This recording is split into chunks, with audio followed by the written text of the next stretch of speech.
Oh Allah, you the best of protectors, so protect me.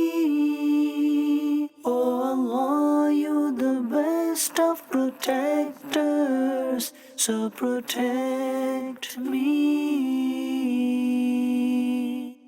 الحمد لله رب العالمين والصلاة والسلام على سيد المرسلين أما بعد فأعوذ بالله من الشيطان الرجيم بسم الله الرحمن الرحيم الصلاة والسلام عليك يا رسول الله وعلى آلك وأصحابك يا حبيب الله الصلاة والسلام عليك يا نبي الله وعلى آلك وأصحابك يا نور الله.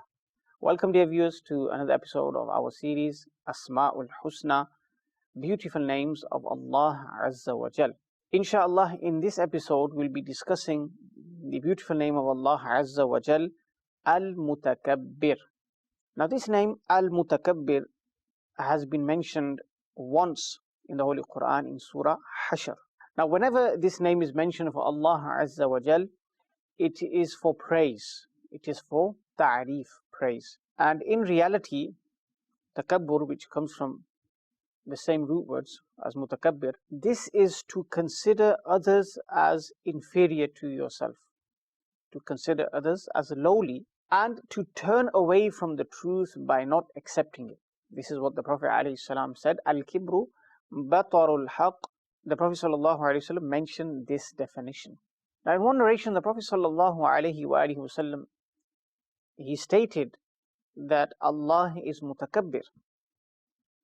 And then he mentioned that he in whose heart there is takabbur, arrogance, equal to a mustard seed, equal to the size of a mustard seed, will not enter paradise. The Prophet ﷺ mentioned this. Thereupon the Sahaba inquired, they asked, O Messenger of Allah sallallahu alaihi wasallam, a companion asked this question, I like that my ride, my conveyance, is better than others. I like this for myself, and I like for my clothing to be better than other people's clothing. So is this takabbur, is this arrogance? The Prophet ﷺ said, Inna Allah jamilun yuhibbul jamal. Allah subhanahu wa ta'ala is beautiful and he loves beauty. And then he expounded upon the meaning of takabbur when it is related to people, meaning the condemnable takabbur, not takabbur which belongs to Allah, meaning that is for praise, for ta'rif, as we mentioned. The Prophet ﷺ said, Al-Kibru batarul haq wa ghamtun nas. Arrogance is to deny the truth, to reject the truth, and to consider the people as lowly, as inferior. This was the definition given of takabbur by the Prophet ﷺ, and this hadith is in Sahih Muslim. So we learn from this that as long as one doesn't consider others as inferior, that it doesn't matter whether he has a nice car or expensive clothing, as long as he does not consider others as lowly because of that, because of the fact that he has a car, because he has a nice clothing, then this does not fall under takabbur, arrogance. Now Allah Azza wa Jal mentions in a hadith Qudsi that Al-Kibriya'u ridai, that pride, kibriya, is my cloak, rida. With this hadith Qudsi, we're told that Allah Azza wa Jal, his pride, meaning Allah Ta'ala being mutakabbir, this is his cloak. And the hadith continues and condemns those who try and take a share of that pride, meaning try to be arrogant. This is only befitting for Allah subhanahu wa ta'ala. So the name Mutakabbir is specific to Allah Azza wa Jal, just as other names like Allah, Rahman, this goes to show that no one in creation can keep the name Mutakabbir. And as we heard, when it's used for Allah, this is for praise, this is for ta'rif, and when used for people, this is to condemn them. And even when you prefix the word Abd, still disallowed, not allowed to keep this name Mutakabbir. Other names, Abdul Rahman or Abdul Khaliq, that's fine. But here, Abdul Mutakabbir, the scholars say, even by prefix and Abd, you will still not be allowed to keep this name. And when we study the Quran, when we read the Quran, we find out that every usage of this word, takabbur, in its various forms, apart from when it refers to Allah subhanahu wa ta'ala, it is used in a negative context. It is used to criticize, it is used to show that people are arrogant. But when it refers to Allah in Surah Hashr, it means the one who is proud, and this is befitting Allah Azza wa Jal, this is befitting His rank. He is greater than His creation, and He is loftier than His creation, meaning His Dhat and His rank. It talks about the people who are arrogant and how bad they are, that they will enter the fire of hell. And the result or the consequence of having takabbur in the heart is that a person is under the curse of Allah subhanahu wa ta'ala. The la'na of Allah is upon him. And when we say that, what is meant is that he is distant from the rahmah, the mercy of Allah Azza wa Jal. Now, when we look at mankind, when we look at the beginning of creation in particular, and we cast our minds back to the creation of Adam alayhi salam, we realize that the first sin that was committed on earth was due to two things, hasad and takabbur. Meaning when Iblis, shaitan, refused to prostrate to Adam alayhi salam, it was because of hasad, jealousy, and because of arrogance. But when we look at the Quran ascribes his downfall, meaning the downfall of shaitan, or the reason for him not prostrating, to arrogance, to takabbur. In the Quran it says, illa Iblis, meaning all the angels prostrated, illa Iblis, aba wastakbara. He disobeyed and he was arrogant. And Allah Azza wa Jalla in another maqam mentions, astakbarta am kunta min al-ali. Do you seek to be greater than others? Do you try and express arrogance, or are you from those who are arrogant? So Allah Azza wa Jalla, He knew about Iblis being arrogant and knew about his state. But this was to clarify that some people, they know that they are not greater than others, but they still express arrogance. And this is really, really bad. When you know you're not greater than another person in rank or stature, but still you show arrogance. And this was the case with Iblis when he knew that he was not greater than Sayyidina Adam alayhi salam. He didn't even come close to the status of Sayyidina Adam ala nabina wa alayhi salatu salam, but he still tried to show arrogance. And when he refused to prostrate, what did Allah Azza wa Jal say? وَإِنَّ عَلَيْكَ لَعْنَتِي إِلَى يَوْمِ الدِّينِ. And indeed, my curse is upon you until the day of judgment, the day of recompense. And now, generally speaking, nobody likes an arrogant person. People stay away from him. When somebody has signs of arrogance in them, people avoid their company. People avoid his company. They don't want to know him. And they'll probably even say to others, he's an arrogant person. He's not humble. So imagine someone in creation naming themselves Mutakabbir. That just shows the level of that person. He is openly inviting criticism and blame. Moving on, just as in the previous episodes, we mentioned that these names of Allah subhanahu wa ta'ala, they have requisites as well, requirements. When we hear those names, we should act in a particular way. For example, when we hear about the mercy of Allah, when we hear Rahman or Rahim, then a person should be attentive towards the mercy of Allah Azza wa Jal. When we hear the name Al-Mutakabbir, this name that we are currently discussing, then he should be humble before Allah Azza wa Jal. He should know that Allah is the one who possesses pride and honor. And whenever a person in our life, whenever we are able to fulfill any personal goal, or we achieve any success, maybe that's a promotion in a job or wealth or any other type of success, we should always attribute it to Allah subhanahu wa ta'ala. Know that He is Mutakabbir. He is the one who has granted me this. And we should be humble before Allah Azza wa Jal. And when a person does this, when a person is shakir, is grateful to Allah subhanahu wa ta'ala, and he knows that Allah subhanahu wa ta'ala is Mutakabbir, I am the lowly one, I am a humble slave of Allah Azza wa Jal, then insha'Allah His bounties will increase. Meaning the bounties that Allah subhanahu wa ta'ala bestows upon him will increase manifold, insha'Allah.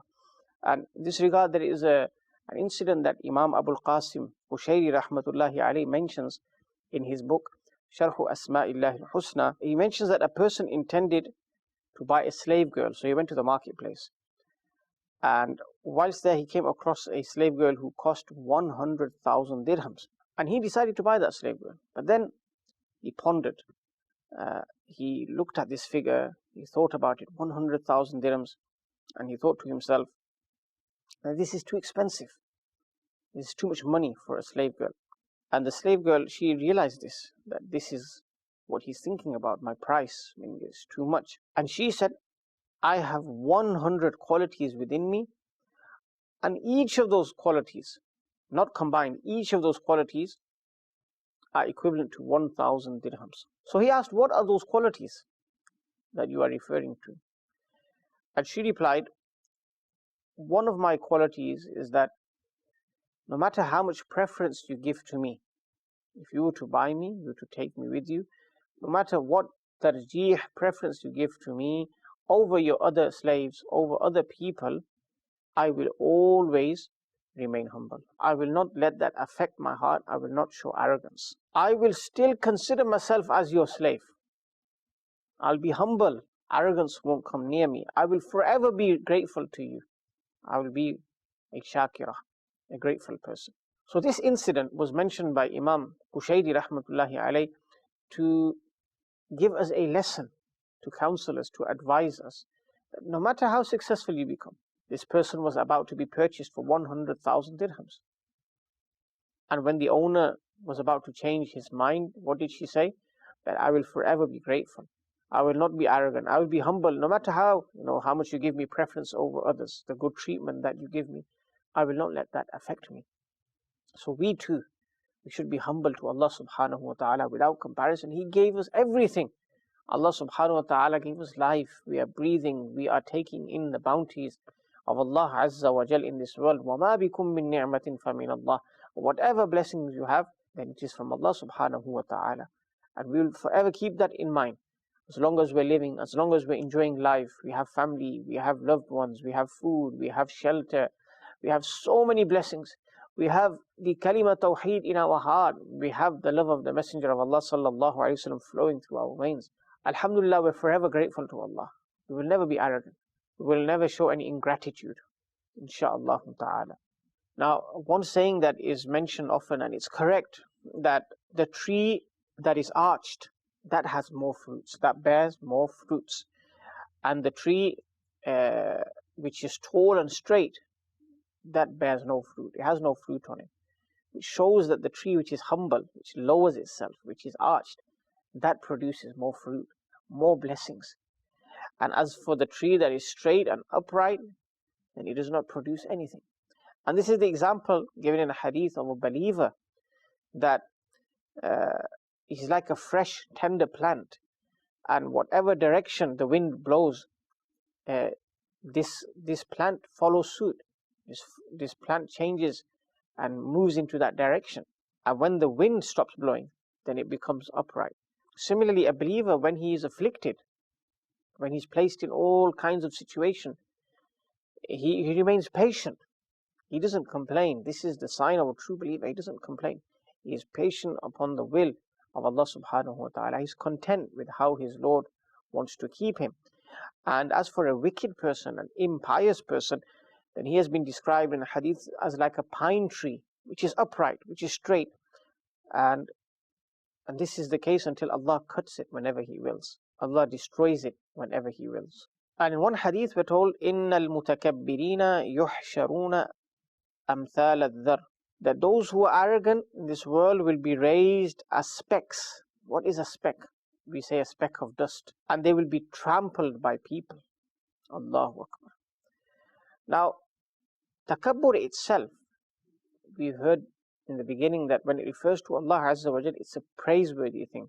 It's the ta'reef of Allah Azza wa Jal. When we say someone from the creation is mutakabbir, or he has takabbur in his heart, then it is a negative thing. Now, just to clarify, there are a few types of takabbur as well. Number one, takabbur anil haqq. And this is to deny the greatness of Allah Azza wa Jal. We heard that takabbur is denying the truth, denying haqq, one of the names of Allah, haqq, denying Allah Azza wa Jal. And this is the takabbur found within the hearts of all disbelievers. They are takabbur on that level because they reject Allah Azza wa Jal as the creator. And shaitan we heard about, this was his downfall. He rejected the command of Allah subhanahu wa ta'ala. And the second type is when a person considers Allah subhanahu wa ta'ala to be his Lord, to be his creator, to be his sustainer and cherisher. Yes, but he is arrogant with people. He shows takabbur before people.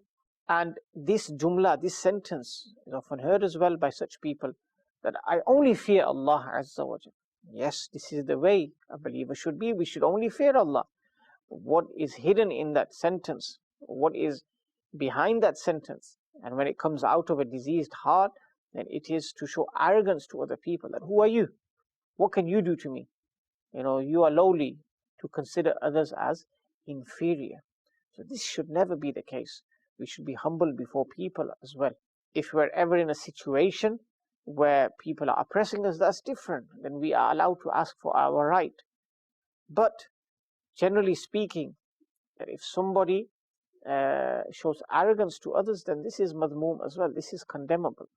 And just because he is not denying Allah there doesn't mean to say he is allowed to consider others as inferior, as lowly as well. No, this is not allowed in Islam. And even though this second type that I've just explained is not kufr, but the ulama say it could lead to kufr.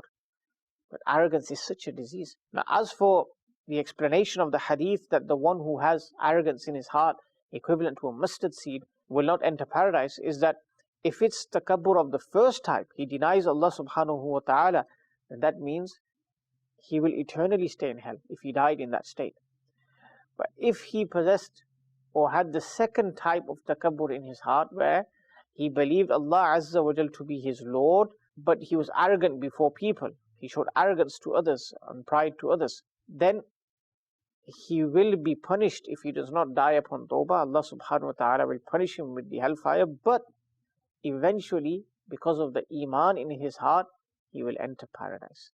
In saying that, none of us can withstand and bear the punishment of hellfire. So it's foolish and stupid to justify arrogance by saying eventually a person who is arrogant to others will enter paradise because he's not denying Allah. No. The scholars say that this second type of arrogance needs to be avoided as well. Your heart will be tainted and stained. You will not enjoy the pleasure of ibadah. You will not be able to do pious and good deeds if you have takabbur in your heart. How will you be able to do that?